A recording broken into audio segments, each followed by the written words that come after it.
여러분 안녕하십니까, 김준성입니다. 오늘은 좀 편안한 얘기 하고 싶은데요.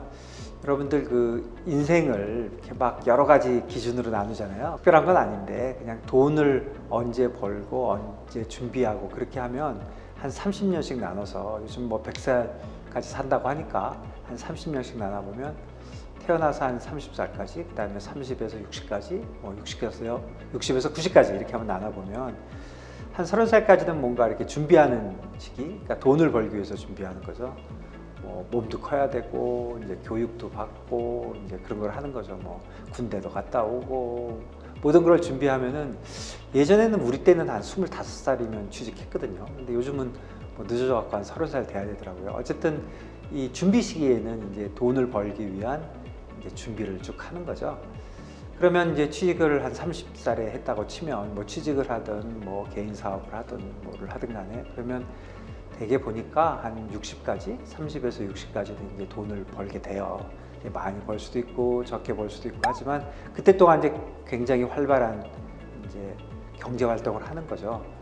제가 60 살짝 넘었거든요. 60 넘으면 이제 그 두 번째 시기에서 벌었던 돈으로 이제 은퇴를 해서 쓰게 돼요.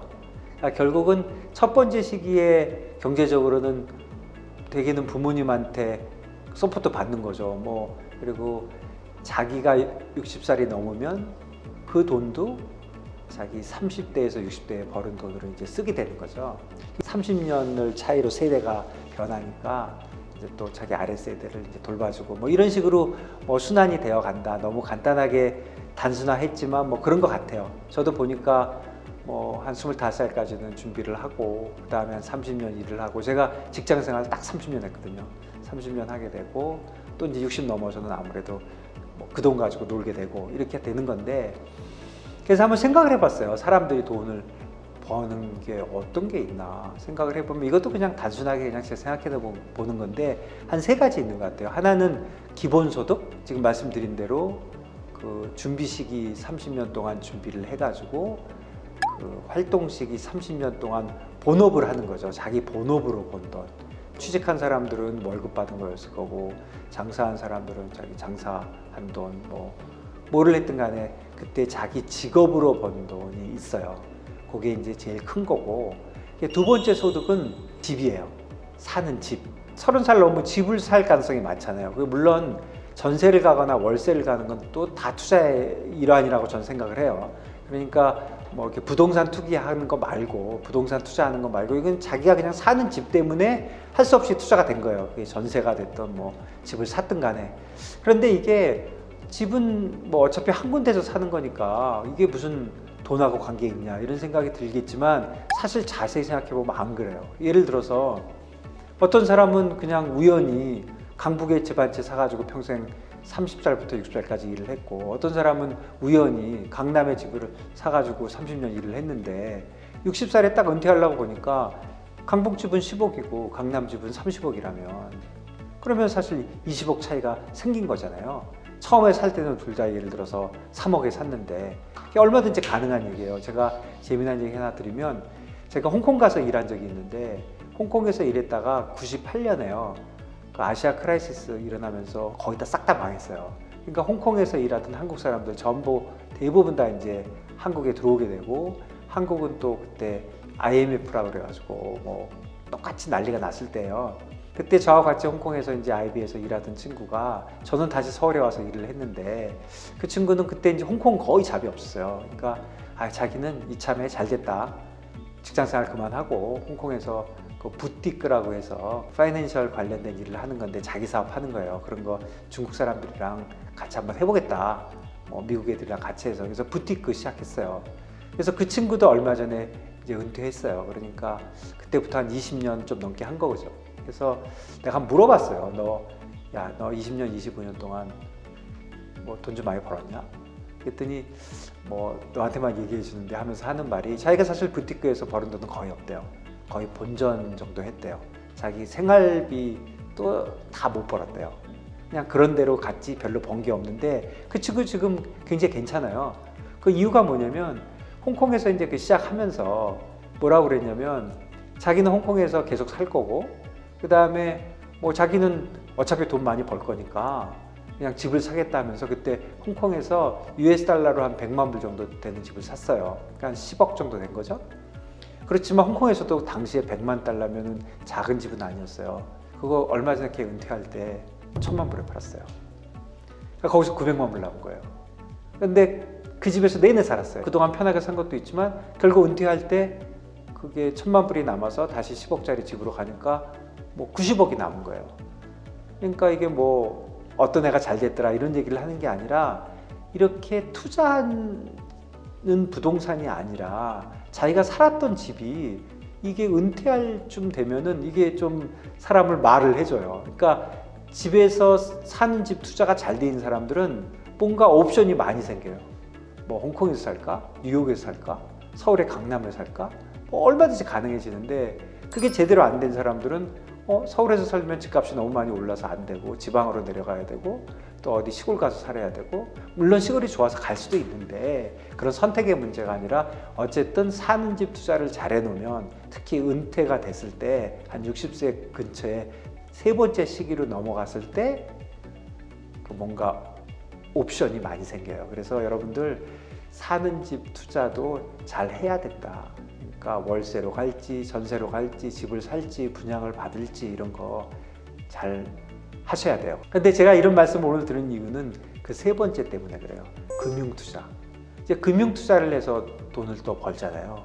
금융투자에서 돈을 버는 거는 뭐 예금을 해서 예금 이자를 받든 그러니까 누구라도 금융거래를 하는 거거든요. 그러니까 금융투자도 누구라도 하는 거예요. 사실은 돈을 30대 벌어서 30대부터 60대까지 30년 벌어서 60대부터 90대까지 쓰려면 어차피 벌은 돈을 예금으로 하든 뭘 하든 뭐 해야 되잖아요. 그게 다 사실은 금융투자잖아요. 근데 이런 금융투자를 제대로 못 해놓으면 또 본업에서 많이 벌어봐야 또 별게 없는 거잖아요. 그래서 본업에서 번 돈이 예를 들어서 100원이라면 금융투자나 뭐 주식이나 뭐를 해서 번 돈이 100원보다 큰 경우가 아주 많아요. 왜 그러냐면 30대에서부터 돈을 번다고 하지만 그땐 주로 쓰게 되고 주로 돈은 이제 50대 정도부터 번다 그럴까? 그러니까 활동 시기의 끝부분에서 많이 벌게 되는데 그럼 50에서 번다고 쳐보세요. 근데 90에 죽어요. 그럼 차이가 몇 년이에요? 40년이잖아요. 그러니까 50대에 번 돈을 40년 동안 들고 있다 죽기 직전에 쓰는 거거든요. 그러니까 평균적으로 봐도 50대에 벌은 돈을 그 이후에 40년 동안 쓰니까 평균 20년 동안은 어딘가에 투자해 놔야 돼요.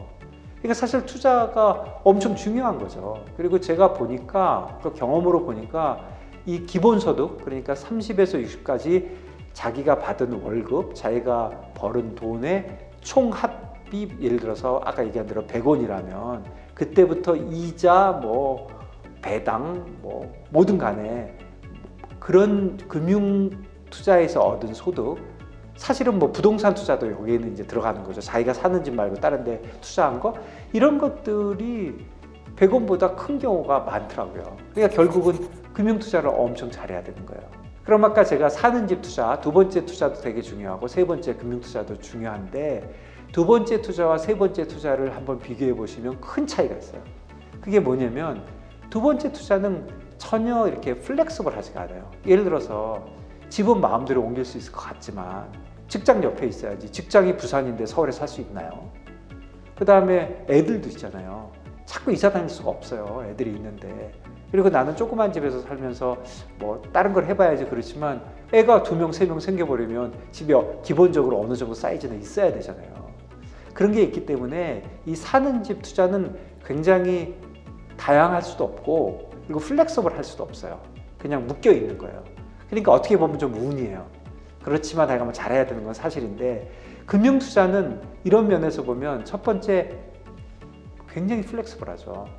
해도 되고 안 해도 되는 거예요. 사는 집 투자는 무조건 해야 되지만 금융투자는 하고 싶으면 하고 하기 싫으면 안 하는 거죠. 예를 들어서 예금하는 거는 거의 안 하는 거죠. 나는 이자만 받고 살래 이럴 수 있는 거고 아니면 그걸 가지고 적극적으로 주식 투자를 하거나 뭐 파생상품을 하거나 아니면 뭐 암호화폐를 하거나 이런 게 전부 본인의 선택이잖아요. 그러니까 굉장히 선택을 할 수 있는 것이다. 이게 첫 번째고 두 번째는 엄청 다양해요. 사는 집 투자라는 건 기본적으로 집 사는 거 하나밖에 없는 거잖아요.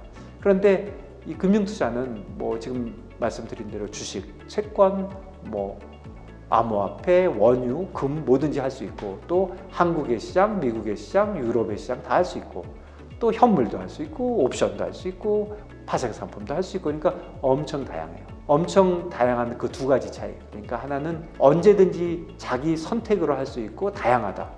이런 게 있고 결정적인 마지막 차이는 실력에 따라서 좀 좌우돼요. 두 번째 투자는 약간 재수예요.